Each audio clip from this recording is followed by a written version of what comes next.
Hey everyone, so friend कैसे हैं आप सभी। आई होप आप सभी अच्छे होंगे। सो फ्रेंड, आज के इस लेक्चर में हम संहिता अध्ययन की सीरीज स्टार्ट करने जा रहे हैं और आज का लेक्चर तो एकदम इंट्रोडक्टरी और बेसिक लेक्चर होने वाला है, जिसमें मैं आपको बतलाऊंगा कि हमारा जो आगे के संहिता अध्ययन की जो सीरीज आने वाली है वो किस प्रकार से चलेगी। उससे पहले मैं आपको यहाँ पर संहिता अध्ययन का शॉर्ट में आपको सिलेबस बतला देता हूँ। हालांकि इसके रिगार्डिंग मैंने डिटेल में वीडियो बना रखी है संहिता अध्ययन के सिलेबस के रिगार्डिंग, तो अगर आपने वो वीडियो नहीं देखी है तो उसे जाकर आप देखिए, जहाँ पर मैंने डिटेल में एक्सप्लेन किया था संहिता अध्ययन के सिलेबस को।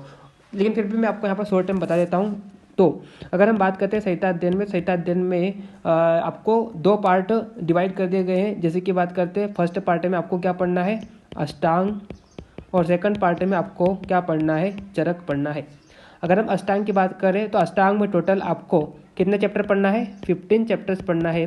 और अगर हम चरक की बात करें, चरक में टोटल आपको 12 चैप्टर्स पढ़ना है। और अगर हम आपका जो फाइनल यूनिवर्सिटी एग्ज़ाम होगा उसमें क्या वेटेज रहने वाला है, तो अष्टांग का 50% रहेगा और चरक का 50% रहेगा। मतलब आपका जो फाइनल यूनिवर्सिटी एग्ज़ाम होगा वहाँ पर इक्वल वेटेज दिया है दोनों सब्जेक्ट को। अष्टांग का भी वहाँ पर 50% का पूछा जाएगा और चरक का भी 50% पूछा जाएगा। ठीक है, चलिए। तो इस तरह से यहाँ पर मैंने आपको शॉर्ट में सिलेबस इंट्रोड्यूस कर दिया है। अगर आपको डिटेल में सिलेबस जानना है तो आप क्या करिए, प्लेलिस्ट में जाइए, वहाँ पर आपको वीडियो मिल जाएगा जहाँ पर मैंने संहिता अध्ययन के सिलेबस को डिटेल में एक्सप्लेन किया था। ठीक, चलिए। अब उससे पहले मैं आपको एक और जानकारी दे दूँ कि आज का जो लेक्चर है, जो कि इंट्रोडक्टरी लेक्चर है और एक तरह से आप डेमो लेक्चर मान सकते हैं, जो कि मैं ये जो लेक्चर है वो अमन जायसवाल चैनल जो कि है मेरा, ये वाला जो चैनल है, इस पर भी अपलोड कर रहा हूँ। और यही लेक्चर जो है वो आयुर्वेदा विंग्स पर भी अपलोड किया जाएगा। लेकिन अगर हम पूरे कंप्लीट सीरीज़ की बात करें कि जो भी संहिता अध्ययन की जो आगे की सीरीज़ आने वाली है, तो वो मैं मेरे दूसरे चैनल जो कि आयुर्वेदा विंग्स, उसका लिंक आपको इस वीडियो के डिस्क्रिप्शन में मिल जाएगा। तो अगर आपने उसे सब्सक्राइब नहीं किया तो उसे आप सब्सक्राइब कर लीजिए, क्योंकि आगे के संहिता अध्ययन के जितने भी सीरीज़ या जो भी लेक्चर्स आने वाले हैं वो उसी चैनल पर आएंगे। और इस चैनल पर आपको यहाँ पर आयुष से रिलेटेड और काउंसलिंग से रिलेटेड सारी इन्फॉर्मेशन मिलेगी। ठीक, चलिए। तो आज हम अष्टांग हृदय का प्रथम अध्याय, जो कि आयुष कामनीय अध्याय, उसे हम स्टार्ट करने जा रहे हैं। उससे पहले मैं आपको अष्टांग हृदय ग्रंथ से परिचय करा देता हूँ। तो अगर हम अष्टांग हृदय की बात करें तो अष्टांग हृदय ग्रंथ की रचना जो थी वो किसने करी थी, लघु वाग्भट ने की थी। किसने की थी, लघु वाग्भट ने। और अगर हम इस ग्रंथ की बात करें तो इस ग्रंथ में 6 सूत्र स्थान है और यहाँ पर टोटल 120 अध्याय है। और इन 6 सूत्र स्थान में से जो पहला सूत्र स्थान है, इसमें टोटल कितने, 30 अध्याय है। कितने अध्याय है, 30 अध्याय है। और इन 30 अध्याय में से आपको शुरुआत के 15 अध्याय पढ़ना है, जिसमें से हम पहला अध्याय स्टार्ट करने जा रहे हैं, जो कि है आयुष कामनीय अध्याय। जिसका मतलब होता है, नाम से आपको पता चल रहा है, आयुष का मतलब होता है कि आयु। आयुष का मतलब क्या होता है, आयुष का मतलब होता है आयु, और कामनीय का मतलब होता है कामना। मतलब जो आयु के लिए हितकर है या जो दीर्घ आयु के लिए हितकर है, ऐसा हम बोल सकते हैं। वो इस चैप्टर में हम बात करेंगे उसके बारे में। तो जैसे कि मैंने आपको बताया था कि अष्टांग हृदय ग्रंथ की रचना जो किसने की थी, आचार्य वाग्भट ने करी थी। और जैसे कि आप सभी को पता है कि जब हम कोई कार्य करना स्टार्ट करते हैं, है ना, कोई भी कार्य करते हैं, तो उससे पहले हम क्या करते हैं, कुछ मांगलिक शब्दों का उपयोग करते हैं। जैसे कि श्री गणेश हो गया, ओम हो गया। इस तरह से हम शुभ शब्दों का उपयोग करते हैं ताकि हम जो भी कार्य करने जा रहे हैं वो हमारा कार्य क्या हो, सफल हो। तो ठीक उसी प्रकार से आचार्य वाग्भट ने जब अष्टांग हृदय ग्रंथ की रचना करना शुरू की थी, तो उससे पहले इन्होंने भी कुछ मांगलिक शब्दों का उपयोग किया था। मतलब श्लोक के फॉर्मेट में इन्होंने मंगलाचरण दिया। और मतलब हम कैसे जब कोई कार्य करते तो मांगलिक शब्दों का उपयोग करते, ठीक उसी प्रकार से वाग्भट ने जब ये ग्रंथ लिखना शुरू किया था, तो उससे पहले इन्होंने कुछ मांगलिक शब्दों का या शुभ शब्दों का उपयोग किया, जिसे हम क्या बोलते हैं, मंगलाचरण। ठीक है। और मंगलाचरण में इन्होंने ये बताया कि रागादि रोगान सतत आनुस उक्तान शेषकाय प्रसरतान शेषान औत्सुक्य मोहार्तिदांगजिगान यो अपूर्व वेद्याय नमो अस्तु तस्मै। मतलब इन्होंने ये बोला कि शरीर में उत्पन्न होने वाले जो भी मानसिक रोग है, जो कि शरीर में क्या होते हैं, व्याप्त रहते हैं, शरीर में क्या होते हैं, फैलते हैं, और साथ में क्या करते हैं, शारीरिक रोग को भी उत्पन्न करते हैं। तो शरीर में ये जो मानसिक रोग है, जो कि हमारे शरीर में क्या करते हैं, बेचैनी उत्पन्न करते हैं, औत्सुक्य को उत्पन्न करते हैं। तो जो भी ये मानसिक रोग या शारीरिक रोग शरीर में उत्पन्न होते हैं, उन रोगों को जिन वैद्यों ने नष्ट किया है, उन सभी वैद्यों को मेरा नमस्कार। तो इस तरह से इन्होंने मंगलाचरण या मांगलिक शब्दों का उपयोग करते हुए सबसे पहले इन्होंने क्या करा, उन वैद्यों को नमस्कार किया जिन्होंने शरीर में उत्पन्न होने वाले शारीरिक और मानसिक रोग को नष्ट किया। तो इस तरह से इन्होंने शुभ शब्दों का उपयोग करते हुए अपना जो ग्रंथ है, जो कि अष्टांग हृदय है, उसकी रचना करना शुरुआत की। तो इसका अर्थ आप देख सकते हैं, उस अपूर्व वैद्य को नमस्कार जिसने सारे शरीर में व्याप्त एवं सदा बने रहने वाले औत्सुक्य, औत्सुक्य मतलब क्या होता है, एंजाइटी, मोह और अर्ति का मतलब क्या होता है, बेचैनी। तो शरीर में सदा बने रहने वाले एंजाइटी हो गया, मोह हो गया, बेचैनी हो गया, इन सारे रोगों को जिन वैद्यों ने क्या किया है, नष्ट किया है, उन सभी वैद्यों को सबसे पहले मेरा नमस्कार। और इस तरह से इन्होंने मंगलाचरण का उपयोग किया, मांगलिक शब्दों का उपयोग किया। जिस प्रकार से हम भी क्या करते हैं, कोई कार्य करते हैं तो कुछ शुभ शब्दों का उपयोग करते हैं, जैसे कि श्री गणेश हो गया, ओम हो गया। ठीक उसी प्रकार से आचार्य वाग्भट ने भी मंगलाचरण का उपयोग किया, और मंगलाचरण का उपयोग करने के बाद ताकि उनका कार्य क्या हो, सफल हो। और इस तरह से इन्होंने उन सारे वैद्यों को नमस्कार किया, और नमस्कार करने के बाद इन्होंने अपना ग्रंथ की रचना करना स्टार्ट की। तो इन्होंने फिर आयुष्कामी अध्याय में दूसरा इन्होंने फिर क्या लिखा, श्लोक लिखा, जिसमें इन्होंने क्या किया, आयुर्वेद का महत्व बताया। और इन्होंने बताया कि आयु कामय मानेन धर्म अर्थ सुख साधनम आयुर्वेद उपदेशेषु विधेय परमातर। तो इसका अर्थ क्या है, इसका अर्थ यह है कि धर्म अर्थ और सुख की प्राप्ति का, धर्म अर्थ और सुख की प्राप्ति का एकमात्र साधन जो है वो क्या है, आयु है। और जो लोग क्या करते हैं, आयु की कामना करते हैं, उन्हें आयुर्वेद के उपदेशों का विशिष्ट रूप से पालन करना चाहिए।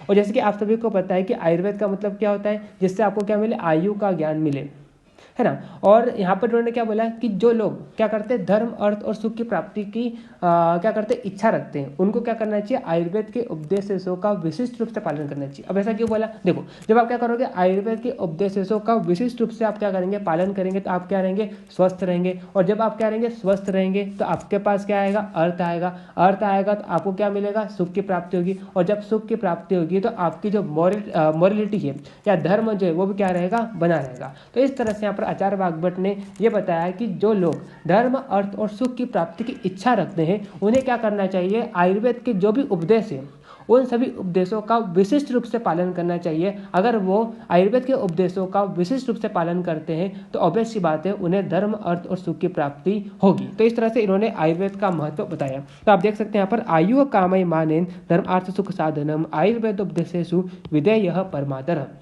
तो आयुष्कामी अध्याय का ये दूसरा श्लोक है, और इसका आप अर्थ देख सकते हैं, धर्म अर्थ और सुख की प्राप्ति का एकमात्र साधन जो है वो आयु है। अतः आयु की कामना रखने वाले पुरुषों को आयुर्वेद के उपदेशों का विशेष रूप से क्या करना चाहिए, पालन करना चाहिए। तो जो लोग क्या करते हैं, धर्म अर्थ और सुख की प्राप्ति की इच्छा रखते हैं, उनको क्या करना चाहिए, आयुर्वेद के उपदेशों का विशिष्ट रूप से पालन करना चाहिए। अगर आप आयुर्वेद के उपदेशों का विशिष्ट रूप से पालन करते हैं तो आप क्या रहेंगे, स्वस्थ रहेंगे। और जब आप स्वस्थ रहेंगे तो आपके पास धर्म अर्थ और सुख की प्राप्ति होगी। ठीक, चलिए, तो इस तरह से इन्होंने यहाँ पर आयुर्वेद का महत्व बताया। उसके बाद इन्होंने फिर तीसरा श्लोक लिखा, और तीसरा श्लोक में इन्होंने आयुर्वेद के अवतरण के बारे में बताया, किस प्रकार से आयुर्वेद का अवतरण हुआ इसके बारे में बताया। तो यहाँ पर इन्होंने बोला कि ब्रह्मा स्मृत्वा आयुषो वेदम प्रजापति मजिग्रहत सो अश्विनो तो सहस्त्राक्षम सो अत्र आदि सो अत्रि पुत्र आदि कान मुनिन ते अग्निवेश आदि कांस्ते तो पृथक तंत्राणी तनीरे। तो यहाँ पर उन्होंने ये बताया कि आयुर्वेद का फिर अवतरण कैसे हुआ। तो उन्होंने ये बताया कि सबसे पहले आयुर्वेद के ज्ञान का ब्रह्मा जी ने क्या किया, स्मरण किया। फिर ब्रह्मा जी ने इस आयु के ज्ञान को किसको दिया, ब्रह्मा जी ने फिर आयु के ज्ञान को किसको दिया, प्रजापति को दिया। फिर प्रजापति ने 2 अश्विनी कुमार को दिया। फिर 2 अश्विनी कुमार ने यह ज्ञान किसको दिया, इंद्र को दिया। फिर इंद्र ने इस ज्ञान को किसको दिया, अत्रेय आदि मुनियों को दिया। और अत्रेय आदि मुनियों ने यह ज्ञान किसको दिया, अग्निवेश आदि को दिया। फिर अग्निवेश आदि ने आयुर्वेद के पृथक पृथक तंत्रों की रचना करी। तो इस प्रकार से क्या हुआ, आयुर्वेद का अवतरण हुआ। और वाग्भट ने आयुष्कामी अध्याय में तीसरे श्लोक में आयुर्वेद का अवतरण बताया। और इन्होंने क्या बतलाया, श्लोक लिखा इन्होंने, ब्रह्मा स्मृत्वा आयुषो वेदम प्रजापति मजिग्रहत तो अश्विनो सो अश्विनो तो सहस्त्राक्षम सो अत्रिपुत्र आदि कान मुनिन ते अग्निवेश आदि कान ते तु पृथक तंत्राणी तनिरे। तो इस प्रकार से इन्होंने तीसरे श्लोक में आयुर्वेद का अवतरण बताया और इन्होंने ये बोला कि सबसे पहले ब्रह्मा जी ने आयुर्वेद के ज्ञान का क्या क्या स्मरण किया। फिर ब्रह्मा जी ने यह ज्ञान किसको दिया? प्रजापति को दिया। प्रजापति ने फिर 2 अश्विनो कुमार को दिया। 2 अश्विनो कुमार ने फिर यह ज्ञान जो है किसको दिया? इंद्र को दिया। फिर इंद्र ने अत्रेय आदि मुनियों को दिया। फिर अत्रेय आदि मुनियों ने यह ज्ञान किसको दिया? अग्निवेश आदि को दिया। फिर अग्निवेश आदि ने फिर आयुर्वेद के पृथक पृथक तंत्रों की क्या करी? रचना करी और इस प्रकार से क्या होता है? आयुर्वेद का अवतरण होता है। ठीक, उसके बाद अब फिर इन्होंने अष्टांग हृदय की महत्ता के बारे में क्या बताया? श्लोक दिया और इन्होंने ये बताया कि तेभ्यो अति विप्रकृणेभ्य प्रायः सारतरोच्चय क्रियते अष्टांग हृदय नाति संगे पविस्तरम। तो यहाँ पर आप देख सकते हैं, तो इन्होंने ये बोला कि जैसे कि हमने आयुर्वेद के अवतरण में देखा था कि आयुर्वेद के अवतरण में हमने ये देखा था कि अग्निवेश आदि ने क्या करा था? आयुर्वेद के जो भी तंत्र थे उनको रचना करी और ये जो आयुर्वेद की जो भी रचना करी थी कहते हैं अग्निवेश आदि ने, इसके जो भी विषय थे जो कि इधर उधर क्या हुए थे? बिखरे हुए थे। तो इन सारे विषयों के सार भाग को लेकर आचार्य वाग्भट ने क्या करा? आचार्य वाग्भट ने फिर क्या किया? अष्टांग हृदय नामक ग्रंथ की रचना करी और इसमें जो विषय है ना तो अति संक्षिप्त है और ना ही अति विस्तृत है। मतलब ना तो यहाँ पर इन्होंने ज़्यादा डिटेल में बताया है और ना ही ज़्यादा इन्होंने क्या बताया? शॉर्ट में बताया है। तो आप यहाँ पर देख सकते हैं इधर उधर बिखरे हुए उन प्राचीन तंत्रों में से उत्तम सार भाग को लेकर अष्टांग हृदय नामक ग्रंथ की रचना करी। किसने करी? वाग्भट ने करी। और इसमें वर्णित विषय जो है ना तो अति संक्षिप्त है और ना ही अति विस्तृत है। और इसमें जो विषय है वो ना तो ज़्यादा आपको एक्सप्लोर करके बताया मतलब ना तो ज़्यादा आपको यहाँ पर डिटेल में बताया है और ना ही यहाँ पर आपको शॉर्ट में बतलाया है। ठीक है, तो इस तरह से यहाँ पर अष्टांग हृदय की इन्होंने क्या बताया? महत्व का श्लोक दिया। ठीक है, उसके बाद इन्होंने 5वां श्लोक लिखा जिसमें इन्होंने अष्टांग आयुर्वेद के बारे में बताया। अष्टांग का मतलब होता है क्या?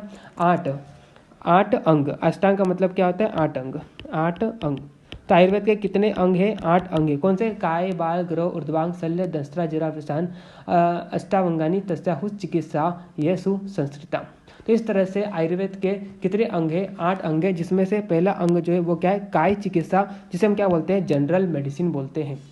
उसके बाद कौन सा अंग है? बाल तंत्र है, जिसे हम कौमार भृत्य बोलते हैं और पीडियाट्रिक्स, मतलब जो भी बच्चों की चिकित्सा होती है इसे हम क्या बोलते हैं? बाल चिकित्सा बोलते हैं या कौमार भृत्य बोलते हैं। उसके बाद आयुर्वेद का तीसरा अंग है ग्रह चिकित्सा, या इसे हम क्या बोलते हैं? भूत विधा चिकित्सा, मतलब जो भी आसुर हो गया और बोलते हैं ना कि किसी को ग्रह का प्रकोप चल रहा है, तो इन सारे जो भी किसी के ऊपर भी मतलब क्या चल रहा है? ग्रह का प्रकोप चल रहा है, तो उन सारे ग्रह के प्रकोप को शांत करने के लिए जिसमें चिकित्सा बतलाई है उसे हम क्या बोलते हैं? ग्रह चिकित्सा बोलते हैं, डेमोनोलॉजी बोलते हैं। या किसी को असुर लग गया है, पिशाच लग गया है, तो उन सारे चिकित्सा को या उन सारे जो भी किसी को मान लो किसी के ऊपर ग्रह का प्रकोप चल रहा है, तो उस सारे प्रकोप को शांत करने के लिए जिस अंग में चिकित्सा बताई है उसे हम क्या बोलते हैं? ग्रह चिकित्सा बोलते हैं। उसके बाद चौथा हो जाएगा ऊर्ध्वांग या शालाक्य चिकित्सा।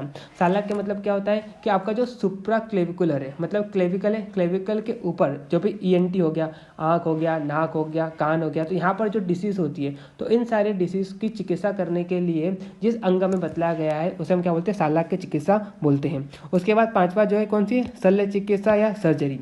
ठीक है, और अगर आपको कोई पूछे कि आयुर्वेद के जो 8 अंग है इसमें सबसे प्रधान अंग जो है वो कौन सा अंग है, तो इसमें प्रधान अंग जो है वो कौन सा? शल्य चिकित्सा है। ठीक है, आपके जो शल्य चिकित्सा जो है 8 अंगों में से सबसे प्रधान अंग है, सबसे प्रधान अंग है। ठीक, चलिए उसके बाद दंष्ट्रा चिकित्सा, विष चिकित्सा, जिसे हम अगत तंत्र भी बोलते हैं, टॉक्सिकोलॉजी भी बोलते हैं। तो अगर किसी को मान लो क्या काट गया है? सांप काट गया है या कोई ऐसा कीट काट गया है जो क्या हो? विषैला हो, तो उस विष को शांत करने के लिए जिस अंग में चिकित्सा बतलाई गई है उसे हम क्या बोलते हैं? दंष्ट्रा चिकित्सा बोलते हैं या विष चिकित्सा या अगत तंत्र बोलते हैं। और अगर हम मॉडर्न में इसी को क्या बोलते थे?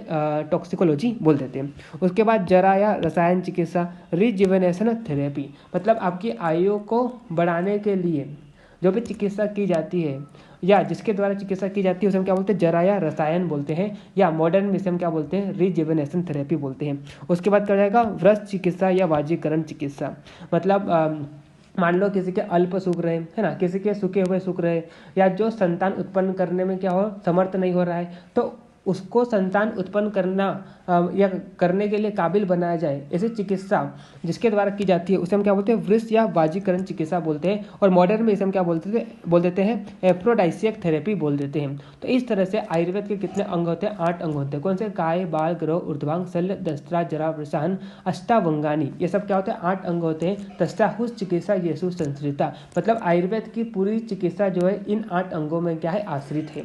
तो श्लोक इस तरह से यहाँ पर 8 अंग इस श्लोक के माध्यम से बताया। कौन सा, काय बाल ग्रह, ऊर्ध्वांग, शल्य, दंष्ट्रा, जरा, वृषान, अष्टावंगानी, तस्याहुष चिकित्सा येषु संश्रिता। तो आयुर्वेद के ये 8 अंग होते हैं और इन 8 अंगों में ही आयुर्वेद की जो चिकित्सा है वो क्या है, आश्रित है। ठीक है, तो इस तरह से आज हमने एकदम बेसिक देखा अष्टांग हृदय का पहला चैप्टर का, जो कि आयुष्कामी अध्ययन।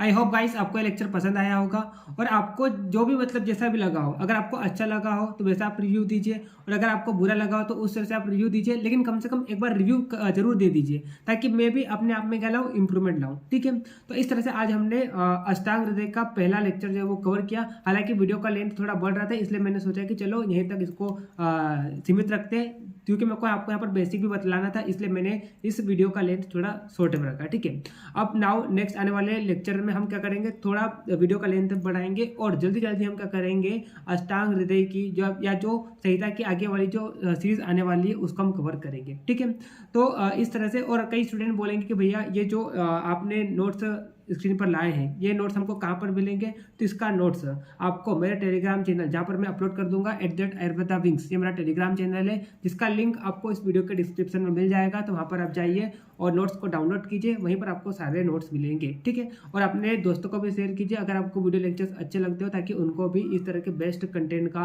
या बेस्ट लेक्चर का क्या हो, बेनिफिट हो। सो गाइस मिलते हैं नेक्स्ट वीडियो में, तब तक के लिए okay bye, see you again.